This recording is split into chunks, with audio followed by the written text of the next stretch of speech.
You know me. I usually come here to tear the world apart. To poke the nonsense and say the quiet part out loud.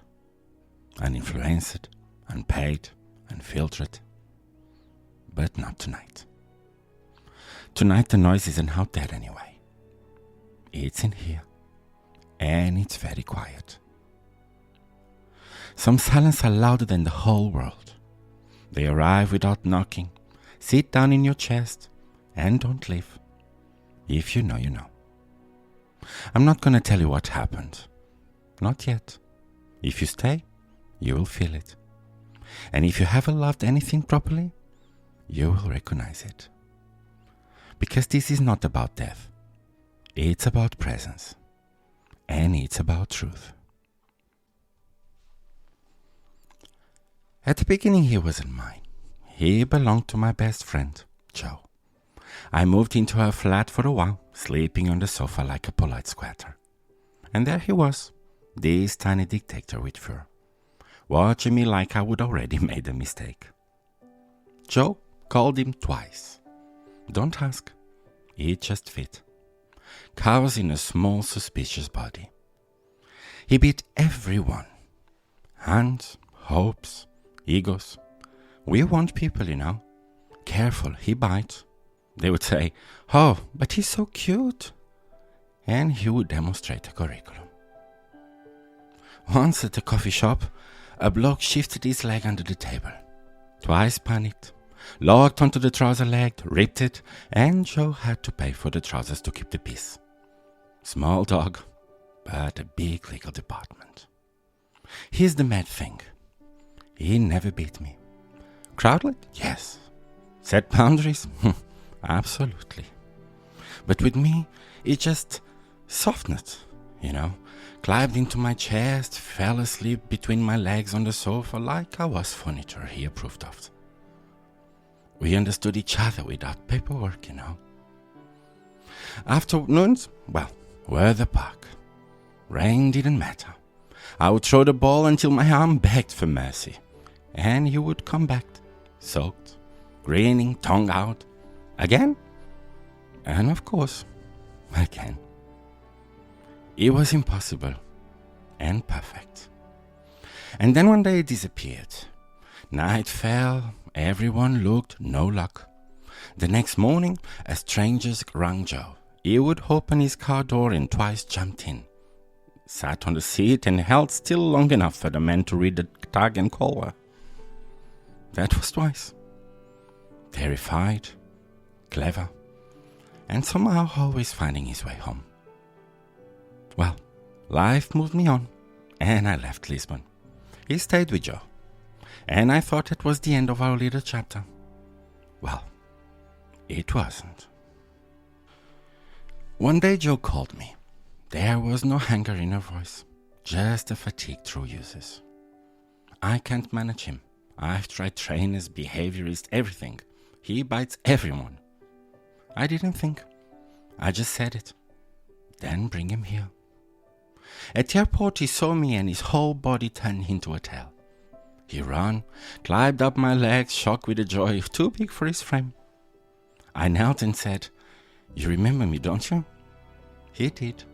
He chose me. Properly this time, you know. Back home, it was just us. My first place on my own, his first day in it. He took the deed immediately. Germany became his kingdom. He ruled the garden and declared war on tennis balls. Hundreds vanished into the underworld. I imagine a civilization of lost balls plotting revenge. He didn't care. "You've got another one, right?" And I always did. He adored the lake. If the ball didn't land in the water, he would pretend it had so he could dive in anyway. He lived for the splashes. I lived for the regret, because every lake meant a bath, and he behaved like my punishment had arrived. I hated the bath. He loved the lake. We both got away, you know. Then came the teddies. He didn't play. He performed surgery. Opened his tough victory lap, no survivors. I would hand him a toy with one hand and turn the Hoover on with the other. It's no storm of bluff. Proud little Sergeant. It was ridiculous, I know, but perfect. I spoiled him shamelessly. Gourmet treats, beds that looked better than mine. New toys every time I left the house. I threw away more out-of-date dog snacks than I ever ate proper meals. If love could be measured in receipts, we were an empire. Birthdays were sacred. Printed invitations, friends over, presents. He stared through the happy birthday like a monarch tolerating commoners. But he felt the love. And for me that was enough. Christmas morning was ours. I bought presents for him to me and from me to him. Wrapped everything and tore paper like children. He didn't understand presents, but he understood rituals. Rituals are how love learns to live inside time. Somewhere in there, he stopped pitying the world and started believing it. He trusted me, and then, slowly, he trusted life too. It's a dangerous thing, trust. It makes you responsible for someone else's peace. Then, I had to move again. Here, the United Kingdom. I remember that I sat on the floor with his head on my lap and cried properly, I promised him I would come back for him. This isn't a goodbye, I swear. Promises are loud when you meant them, and I kept mine. When he arrived here, he ran back to me. Calm, same heart. He knew it. We made it. With the time he started getting gently older. The kind of hold that tiptoes in pretending to be a cozy afternoon. The flat was smaller, and that helped. He didn't need space, he needed proximity. We still took walks, but the ball stayed behind more often. Sometimes he would sniff it, look at me. You still want it, do you? But his teeth weren't what they used to be. His legs had opinions. So I would say, not today. And he would agree without being sad about it. The UK cold wasn't kind for him, So I bought jumpers, tiny hats, even little boots he hated but tolerated. Because he trusted me more than his pride. Trust is terrifying. It says, I'm safe because you say so. Home became ritual. He learned that if he would read in the shower, I didn't scold. One day it happened. I didn't react. And from then on, he took the hint. The shower is Switzerland. He was considered like that. On his way. I left the TV on 24/7. Sometimes for me, mostly for him. I don't know if he watched, but the house sounded alive. The kitchen light basically became part of the rent. I know, animals see well in the dark. But love insists on a light, He waited in the corridor for me, every morning, every evening, right up until last week. He greeted me even when greeting costed him something. That's what loyalty looks like when it grows old. It keeps showing up. We mattered each other's pace. It felt like peace. I thought it would last forever, which is how you know it won't. Time doesn't send a memo. It just starts taking things. First, hearing. I called, nothing. I called louder, he ran faster. Straight towards home. I chased, confused, breathless. At the door he turned, startled, and if he would hear me from somewhere else. He hadn't heard me at all. So I started speaking with my hands. And he understood. Because that's what love does when words stop working. It finds another language. Then sight. He began walking close to the walls like they were holding him up. He bumped corners, scrubbed his nose. At first the house covered for him. Merciful memory pretending to be vision.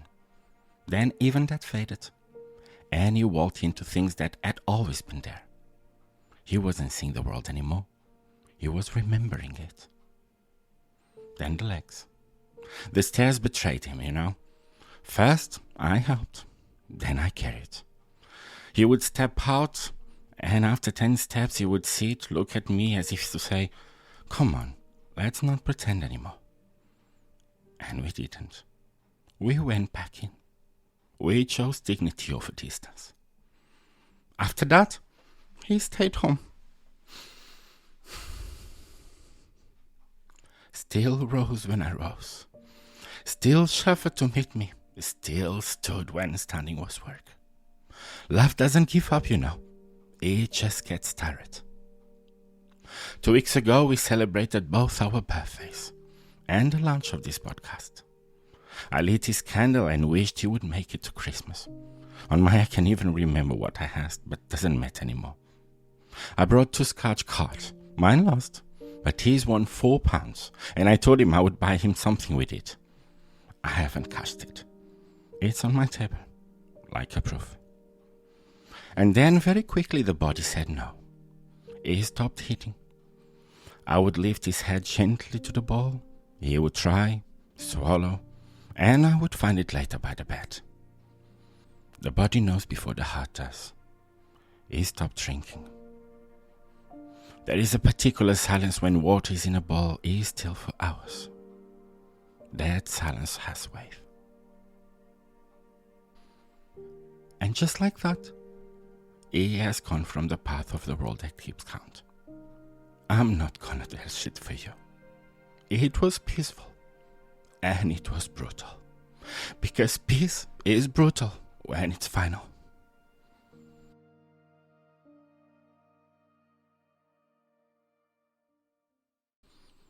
It's been a week now. There's a candle burning for him. I won't let it go out.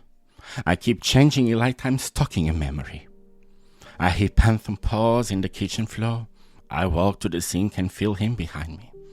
Sometimes I turn around and for half a second I almost see him. Grief plays with light. I've smelled his blankets, his towel, his bed. Everything smells clean. And that hurts in a way I can't explain. I was obsessed with no dog smell, please. Now I would trade the whole flat for one more day of dog smell.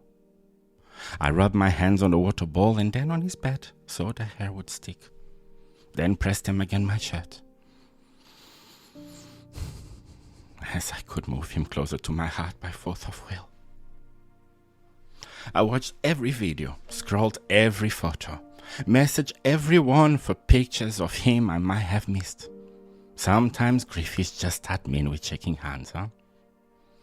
I keep thinking about time. How we think we have more. More throws, more walks, more just a minute. Time is a coward. It lives and doesn't look back. It doesn't tell you when is the last time, the last run, the last look, the last touch. He's the true I promised you. Dying of old age, it's a privilege. Not every story gets that ending. His organs grow tired one by one. The way he is get heavy. He wasn't taken by cruelty. He was carried by time. We made it to the good ending. And still hurts like hell. I wasn't perfect, I know. I worked too much, I was tired, I am human. But I loved him the only way I know how. Completely and imperfectly. If love doesn't include regret, well, you didn't love long enough. Did you know? Well, I hope so. He stayed through everything. And that's what love is when it's sure of itself. It stays.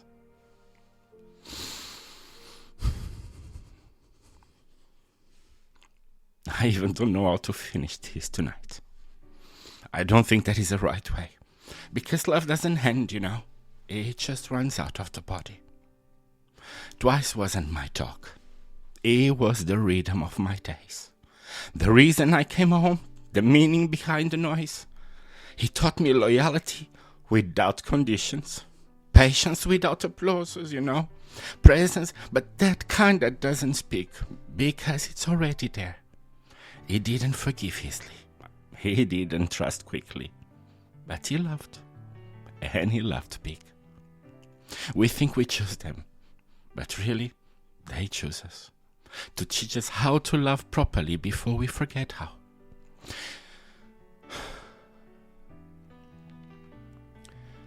Every silence in his house has his name on it. Every light I live on. Every channel I keep playing. There are all ways of saying the only prayer I know. I remember. Life will go on, I know. The hedges will soften. But some loves don't end. They just change shape. He lived 16 years. For a Jack Russell is amazing. And he lived every single day of them. That's a miracle in a world like this. If God to grow old, he got to be saved. He got to be loved. We made it. He made it. This episode is for him. For the small, furious king of tennis balls.